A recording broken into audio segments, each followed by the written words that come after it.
iksihan ko na lang dahil alas 11 na eh.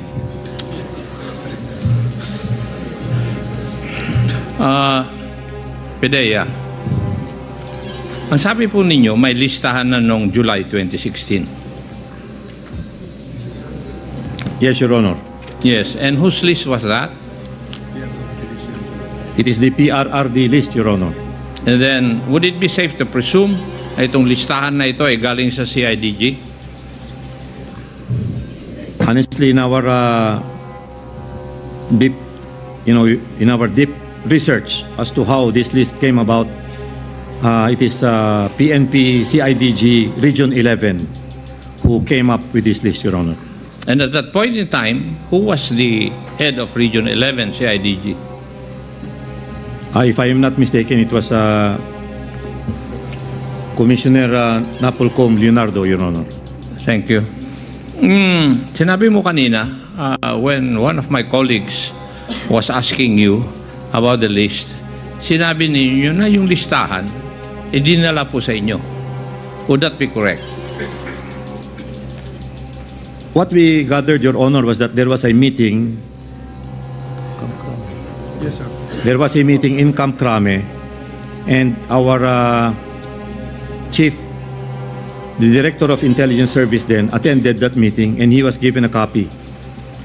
This is the list number 1 that we are mentioning in our presentation, Your Honor. And did I hear you right na yung listahan na yun ibinabalik nyo after checking? Yes, Your Honor. That was the story that we got from the... Bakit kailangan yung ibalik yung listahan na binigay sa inyo? I think it was to validate, Your Honor, the list if the names therein were really personalities in the... So, DG, kayo ang validating agency ng listahan ng Camp Crame. Would that be correct? Your Honor, we were just part of the agencies that were validating the list. I would presume that the AFP and the PNP would also be checking on the list, Your Honor. Tapos pag binalik nyo, binabalik sa inyo, may dagdag na pangalan. That was the observation, Your Honor. Thank you. Now, General Ernia. Yes, sir. You're now the NCRP commander, but you were formerly the head of the Directorate for Personnel and Records Management. You're correct, Mr. Chair. Yes. Hindi po ba ang policy, when you transfer personnel from region to region, the commanders are supposed to be asked whether they want the transfer or not? Our policy states that you have to get the accommodation to the gaining unit, and you have to get an availability for transfer from your current unit. If you satisfy those requirements, then the order can be issued by the Directorate for Personal Records Management, Mr. Chair. And it is only the officer who is transferred. Hindi yung lump sum na nililipat mo. Hindi ba? Kasi pag nagdala ka ng tao mo na 5, it is frowned upon by headquarters Camp Crame. When I was the Director for Personal Records Management, Mr. Chair, we discouraged yung tinatawag na parang hakot, Mr. Chair. That is why it's frowned upon. Yes, sir. Yes. That's right. Now, in the case of Colonel Patay, he was transferred from Davao del Norte, if I'm correct, Colonel Patay? Yes, Mr. Chair. You were transferred to NCRPO, isang team, di po ba? Yes, Mr. Chair. And then it is by order of the Chief Philippine National Police. Yes, Mr. Chair. Yes. Ang tawag nyo doon, shoot-out order. Walang dinaanan, basta in-implement ng DPRM. Would that be correct?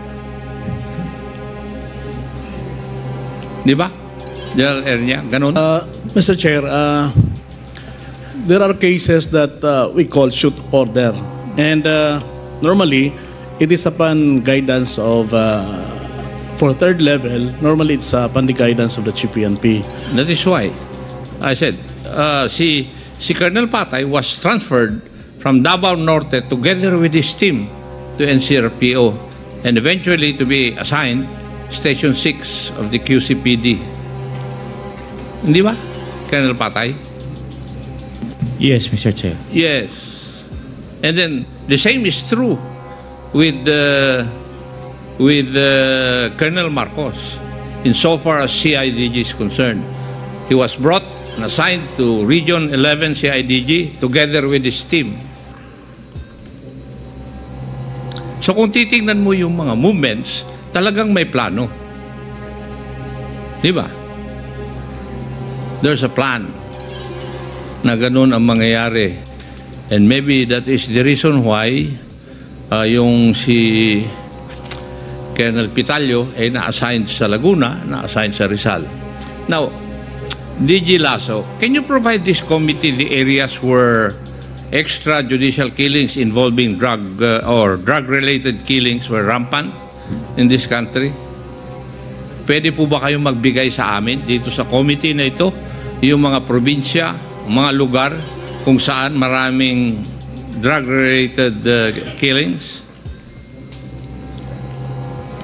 Your Honor, we can do that, but respectfully, I would like to seek the help of the PNP by providing us the details of the 6,252, the data on the persons who died during anti-drug operations, totaling to 6,252. Why? Because of this number,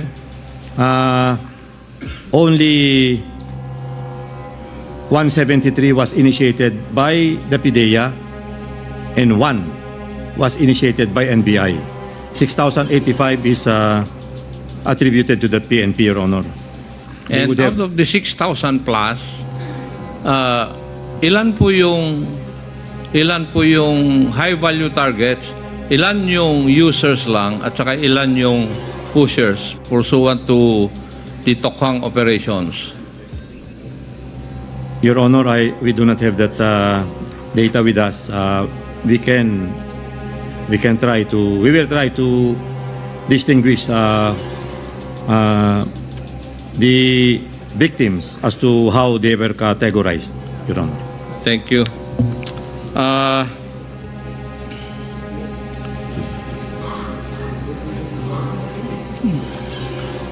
Madam Garma, meron po kayong affidavit at saka diagram na binigay.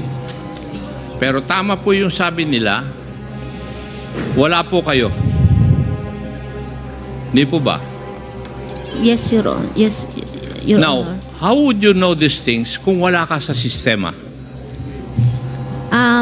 Nung pong umpisa po na inaayos po ni Sir sa CIDG, yung mga ganyan po, since friends ko rin naman sila, and parang nalaman ni Sir Leonardo din na kaya siya ang na-mention dahil po nagtanong sa akin si Presidente, nagkukwento po siya. And pag nandun po ako sa opisina, nakikita ko yung movement. So lahat ng impormasyon mo tungkol dito sa war on drugs na nakalagay dito sa iyong affidavit at saka dito sa diagram na binigay mo, galing po lahat ito kay Colonel Leonardo in your meetings with him? Yes, Your Honor, and yes po. And yung experience din nila sa ground as Hindi, na kasi experience nila sa ground. So in other words, sa lahat ng bagay, hindi po kayo kasama, pero karamihan sa detalye ng operation ng war on drugs, alam po ninyo. And yet, you say, hindi ka kasama sa sistema. alam ko po, Mr. Chair, kasi po kami po din sa ground, nakakahalubilo ko yung R2 namin, yung mga operatiba, yan po pinagkukwentuhan. And there was a briefing na pagkausap ko siya, si Sir Leonardo, nakukwento niya yung level, ano ba yung level 1 na yan? Hindi, dahil pag level 1, ano lang yan, ordinary, nag-explain siya. I cannot recall na lang po yung specific amounts po sa lahat. Okay. Nag-explain po siya sa akin. On that day, you said that you were called by the President. Dalawa lang kayo nag-usap. Yes, Your Honor. Tapos, hindi mo inaamin dito sa amin sa previous hearing na hindi ka malakas kay Presidente Duterte. I don't... Hindi ko alam kung malakas. Yeah, I think so, Mr. Chair, na... Ngayon, inaamin mo na malakas ka sa kanya. na Because I can see from the scheme of things, tatatlo lang naman yung opisyal na malakas. Nandun sa level na mataas, malakas kay Presidente. Ikaw, si Colonel Leonardo, at saka Senator Bato de la Rosa. All the other officers, PNP officers assigned in Davao, nasa ilalim pa nga ninyo eh. Tama? Kasi, Madam Garma, all the signs are there na malakas ka kay former President Digong. Kasi, sa isang ceremony sa Malacanang, where generals of the Bureau of Jail Management and Penology, Bureau of Fire Protection, and the Philippine National Police, naka-white duck silang lahat eh. At ikaw lang ang colonel, lieutenant colonel na mapromote sa full colonel in blue attire. yes And po. the president gave you special attention, and yet you are very brave and blatant to say na hindi ka malakas kay former President Duterte. I would have cited you in contempt then because you were lying. Pero now that you are cooperating, aaminin mo ba ngayon? Yes, Mr. Chair, I have... Mabuti, inaamin mo.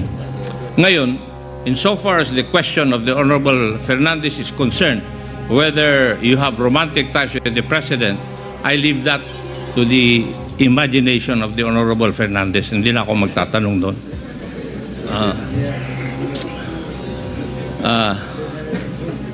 Kasi kung magtatanong ako, baka umamin ka eh. Kaya ayaw ko na rin. Oh, sa totoo lang. Baka umamin ka. At anyway,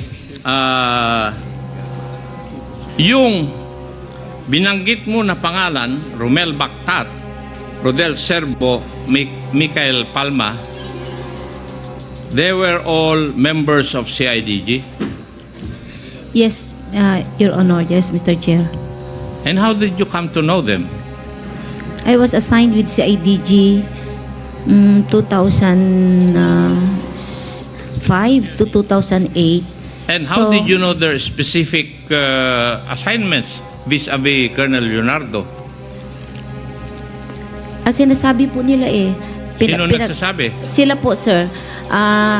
Kung nagtapok, nag-ipon-ipon, sir. Okay. And sa ma-observe naman sa movement, paki-encode mo to, ganon. Makikita mo, okay. So, pag pulis po, chismosa po tayo. So, nagtatanong po tayo, Mr. Chair. Kaya ako Kaya po, nalaman nagtataka, ko po. Madam Garma, alam mo ang sistema, yung general structure at saka flow ng communications at saka flow ng monetary considerations, pero hindi ka kasama sa sistema. Hindi ako makapaniwala doon, Madam Garma. Now, itong si Bactat, Serbo, and Palma were already dismissed, I think, this year, right? Yes, Mr. Chair. Sa dami ng kaso nila. Yes. They were dismissed administratively because of the administrative cases filed against them. Would that be correct? Yes, Mr. Chair. Yes. Now, dito sa diagram, kilala mo ba lahat yung mga tao na nandito? Dito sa ginawa mo? Opo, Mr. Chair. Except for alias Muking? Sir, I was really trying to recall her first name talaga. Honestly, Pero kung first name, in other words, you knew her last name. Espino or Spina, I wasn't sure. Pina-research ko rin po yung kagabi, hindi ako nabigyan ng sagot po. That's why it's a public knowledge naman And when you say Muking. How did you come to know that the money came from her office going to a certain Mr. Pedro Parungo? Sinabi po ni Pedro, sir, yung pong sinabi ko na kumakamot siya ng ulo, sabi ko, oy, bakit? Sagot niya sa akin, problema ako, ma'am, kasi marami ng pera pumapasok sa account ko, nasisita na ako. O, saan galing? Galing kay instruction kunin, pinapadala ni Muking. Yun po ang sinabi niya sa akin po. We have questioned the former Commissioner Leonardo in the previous hearings that we have had. He has always denied itong pwesto niya dito sa diagram na ginawa po ninyo. He has always denied that whenever we have asked him that question. And now, here you are stating na siya pala ang paymaster. Now, who is telling the truth between you and Colonel Leonardo? I am telling the truth, Your Honor. You are saying the truth na siya talaga ang paymaster. Yes po. Pero hindi mo alam na ang codename niya ay Eagle no tinanong ka ni Juan, ni Hindi. Honorable Rods Gutierrez. Hindi po ako, kasi codename ang ginagamit nung talagang directly involved po. Hindi po kasi ako na, kaya hindi ko alam na Eagle po. Well, alam mo yung mga sistema eh. Ako nga, wala ako sa sistema. Alam ko yung codename na yun eh. Di ba? Yes po. Honestly speaking, I didn't know po na Eagle siya. Ang codename po niya. Alam mo, Madam Garma, sabi ni, ito I learned this from our chairman, si Chairman Ace Barbers. Nabasa na yung paa mo, maligo ka na. Yun ang sabi ni Chairman Barbers. Ang ibig niyang sabihin, may alam na kami, nagsabi ka na ng konti, ibuhos mo na, maligo ka na ng todo, sabihin mo na ang buong katotohanan. Kasi, as far as this representation is concerned, hindi mo pa sinasabi lahat.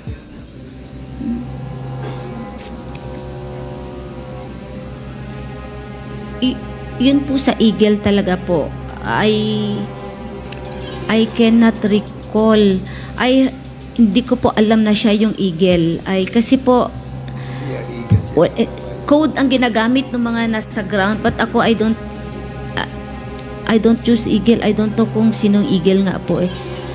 Now, Sir. you have also stated in your affidavit na yung mga ibang opisyal, hindi naman lahat, na nakaka-deliver ng terminology mo ay nabibigyan ng reward ni Colonel Leonardo. Do you still cling to that statement of yours? Ang sinasabi ko po, Mr. Chair, hindi po directly binibigay. Sometimes may na-assign na dun idadaan tapos siya magdi-distribute. May ganung setup po na nangyayari. Ibig mo sabihin din po, may ina-assign si Colonel Leonardo na tao para magbigay? Yun ba ang ibig mo sabihin? Hindi ko po alam kung siya nag-assign or may nag-volunteer. I don't know. But what I am aware po is merong dun ibibigay tapos yung officer na yun ang magbibigay dun sa chief of police or whoever is yung may trabaho. Meron pong sistema din po na rekta sa kanya. Tapos irerekta din na ibigay. So it depends po kung ano yung naging arrangement sa kanya. Yun po yung kung yung provincial director ang nag-accomplish o nag-deliver, paano ang paraan para siya ay nabibigyan ng reward? Pwedeng diretso yung PD sa kanya or may inassign po yung PD to communicate dun po sa tao niya. Pwede pong ganun. Depende po sa arrangement na gagawin po nila.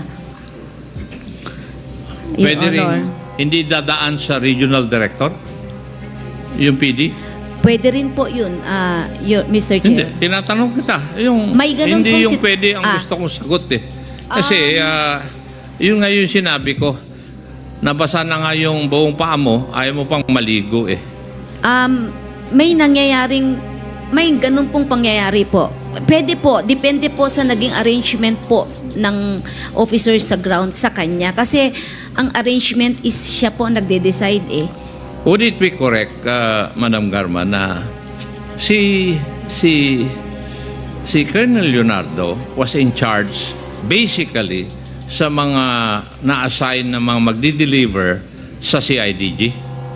At si Senator Bato de la Rosa would be in charge doon sa Special Operations Group ng mga regional and provincial offices. Would I be correct? Hindi po eh. Ang alam ko po, kay Sir Leonardo lahat po, diretso. Kanino? Kay Sir Leonardo po lahat diretso. Diretso? Yes, sir. Yung mga nagkiklaim? Even SOGs po. Ang Kay pagkakaalam Colonel ko po. Leonardo lahat tumidiretso? Opo. Or, meron po na dedicate na officer na dun ipadaan yung pera tapos siya magdi-distribute. And you stand by that Yun. on your honor? Yes, Mr. Chair. Yes. Now, Colonel Patay, Yes, Mr. Chair. ikaw ba ay nakakobra? Wala po, Mr. Chair. Sa MOA lang po ako at saka sa PADS, Mr. Chair. Kasi marami pong personnel sa Station 6 sumabot ng mula 300 hanggang 600. So, 1,390 po yung ano namin. Wala po akong ano doon, Mr. Chair. No? Wala po akong natatanggap doon, Mr. Chair. Doon sa mga napatay dito sa Quezon City. Wala po, Mr. Chair. So, what you're trying to tell us is Madam Garma is the one lying. Hindi ko po alam yung ganun, Mr. Chair. Ganun, yung mga schemes na ganun. Galing mo. Kasi po, Mr. Chair, hindi man po ako nasa ng Davao City, Mr. Chair. Hindi porket hindi ka na-assign sa Davao City, hindi mo alam yung scheme na yan. It's not logical. Di ba? Bakit ako? Hindi ako na-assign sa Davao, pero alam ko na ngayon. No, following your logic, Colonel Patay. Mr. Chair, ngayon ko lang rin narinig yung mga ganyan na nag-confirm si Colonel Garma. Isang conclusion lang yung nangyari. Di ba, Colonel Pitalyo? Nabukulan. Sir. Di ba? Doon sa linggo ninyo, Yes, sir. nabukulan. Parehas kami siya ni Colonel Patay. Na nabukulan ka rin. Yes, sir. How about you, Colonel Grijaldo? Nabukulan ka rin?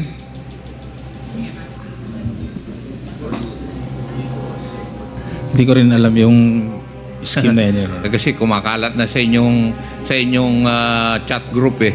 Huwag niyong aminin na kwan eh.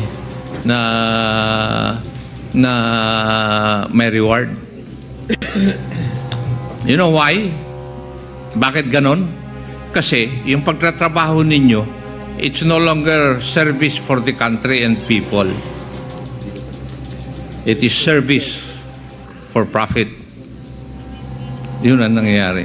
And that would be the impression that we have insofar as this committee is concerned. You were not doing your job just because you love your job or you love this country. You were doing that job because of the reward. Di ba? Kaya kumakalat sa inyong chat ngayon na huwag aminin.